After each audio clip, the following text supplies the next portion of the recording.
San Pablo anuncia la revelación.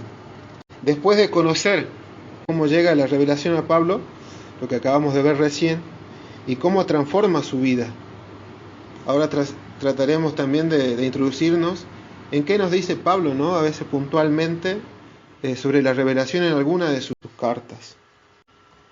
Podemos decir en Romanos 1, del 1 al 6, ¿no? Llamado a ser apóstol y elegido para anunciar la buena noticia de Dios.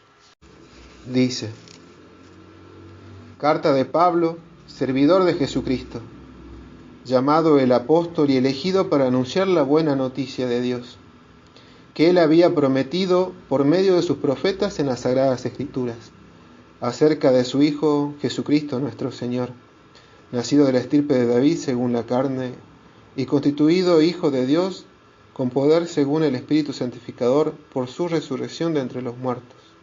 Por él hemos recibido la gracia y la misión apostólica, a fin de conducir a la obediencia de la fe para la gloria de su nombre a todos los pueblos paganos, entre los cuales se encuentran también ustedes, que han sido llamados por Jesucristo. Llamado a ser apóstol y elegido para anunciar la buena noticia de Dios. En este texto Pablo mismo se siente llamado y elegido, gracias a esa revelación que Cristo hace ante él. Se manifiesta para llamarlo, elegirlo y enviarlo. En Romanos 1, 16, 17 vemos este anuncio, este evangelizar de Pablo, que nos dirá: el evangelio es, por la fe, la salvación de todos los que creen. Nos dice en la carta a los romanos: yo no me avergüenzo del evangelio, porque es el poder de Dios para la salvación de todos los que creen, de los judíos en primer lugar y después de los que no lo son. En el evangelio se revela la justicia de Dios por la fe y para la fe, conforme a lo que dice la Escritura: el justo vivirá por la fe. Palabra de Dios. La experiencia de Pablo con la revelación de Cristo lo convierte automáticamente en transmisor, en el anunciador de esa buena nueva. Y aquí también nos muestra dónde está todo el contenido de la revelación, en estas citas, lo que acabamos de ver recién, en las Sagradas Escrituras y la tradición apostólica. Y un punto importante, que acá también Pablo lo destaca, que es la promesa que se da en Cristo, se planifica en Cristo. Es la promesa de la salvación. Pero para ello es necesario la gracia de la fe, nos dirá. Y nos sigue diciendo, Romanos 3, 21 al 26, la revelación se da en Cristo que nos justifica. Pero ahora, sin la ley, se ha manifestado la justicia de Dios atestiguada por la ley y los profetas. La justicia de Dios por la fe en Jesucristo para todos los que creen, porque no hay ninguna distinción, todos han pecado y están privados de la gloria de Dios, pero son justificados gratuitamente por su gracia, en virtud de la redención cumplida en Cristo Jesús. Él fue puesto por Dios como instrumento de expiación por su propia sangre, gracias a la fe. De esa manera, Dios ha querido mostrar su justicia en el tiempo de la paciencia divina, pasando por alto los pecados cometidos anteriormente y en el tiempo presente, siendo justo y justificado a los que creen en Jesús. Lo que nos dice aquí Pablo es que para que nosotros alcancemos la salvación, Cristo se entregó y lo hizo justamente para nuestra justificación. Todos somos pecadores y por eso necesitamos del perdón. Para alcanzar su perdón, Dios se entrega a su propio Hijo. Y ese es su plan, justamente, para que el hombre vuelva a reencontrarse con Él, para cumplir la promesa. Jesús fue crucificado por el perdón de nuestros pecados y para nuestra salvación. Y para recibir la justificación, nos dice Pablo, es necesaria la fe en Cristo. Pablo va a destacar también la cruz, ¿no? En Corintios. Nos dice, la cruz es el mayor signo de la revelación. Nos dice en Corintios 1, del 18 al 25. El mensaje de la cruz es una locura para los que se pierden, pero para los que se salvan, para nosotros, es fuerza de Dios. Porque está escrito: destruiré la sabiduría de los sabios y rechazaré la ciencia de los inteligentes. ¿Dónde está el sabio? ¿Dónde el hombre culto? ¿Dónde el razonador sutil de este mundo? ¿Acaso Dios no ha demostrado que la sabiduría del mundo es una necedad? En efecto, ya que el mundo con su sabiduría no reconoció a Dios en las obras que manifiestan su sabiduría, Dios quiso salvar a los que creen por la locura de la predicación. Mientras los judíos piden milagros y los griegos ven en busca de la sabiduría, nosotros en cambio predicamos un Cristo crucificado, escándalo para los judíos y locura para los paganos. La cruz se torna el mayor signo de revelación porque nos muestra a un Cristo crucificado, muerto y resucitado. Como nos dice Pablo, es la fuerza para la entrega en la evangelización, la fuerza de seguir luchando, de seguir predicando, de seguir misionando.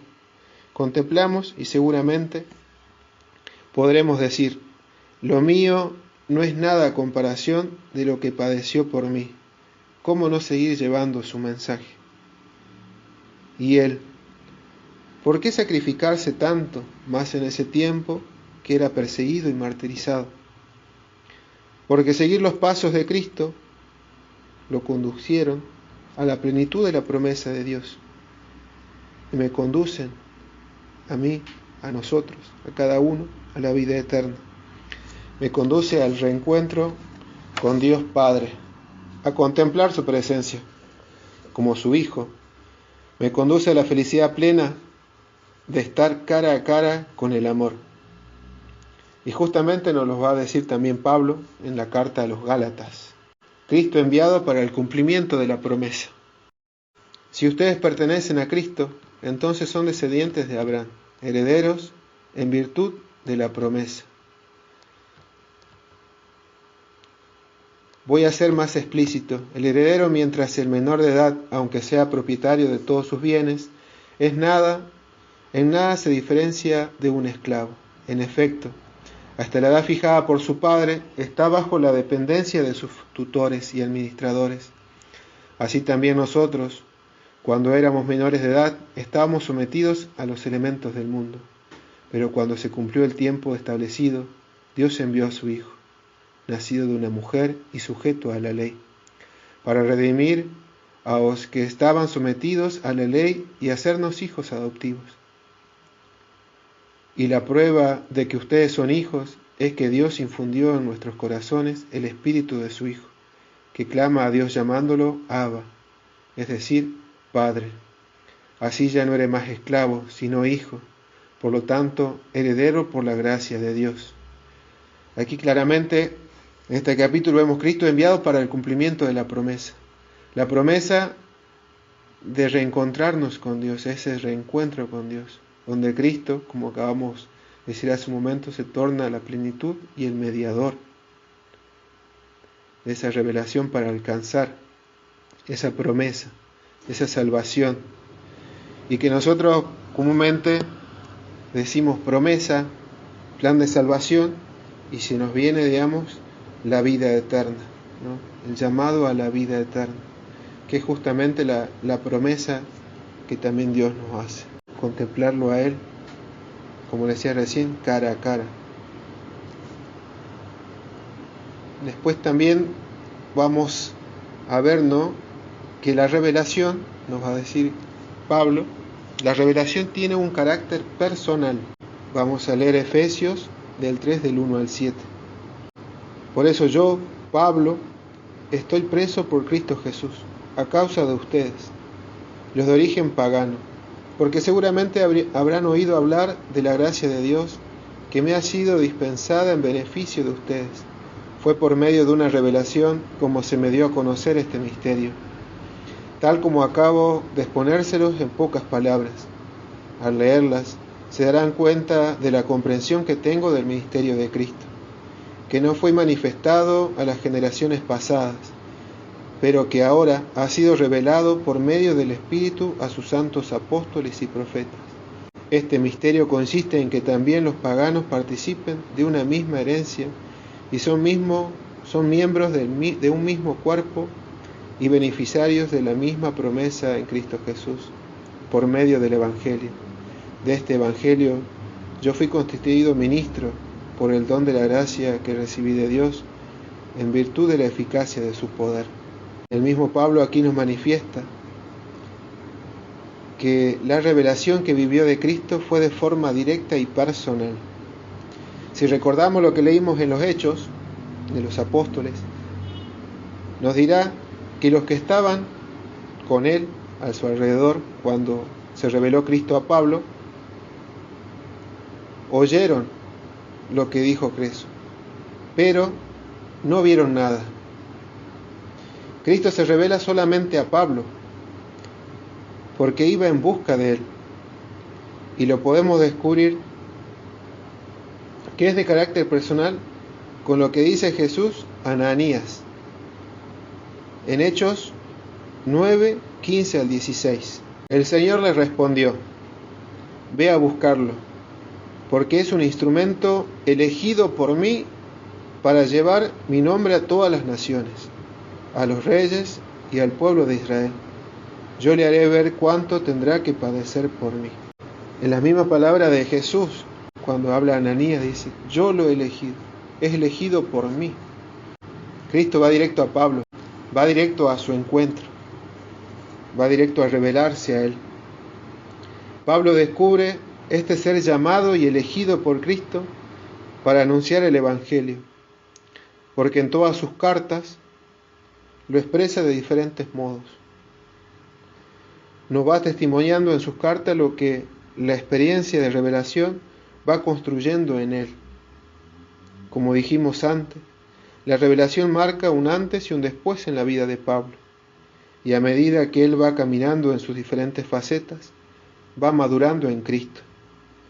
La revelación lo lleva a la madurez espiritual, va masticando en cada paso el mensaje de Cristo y hace que crezca y se fortifique su fe.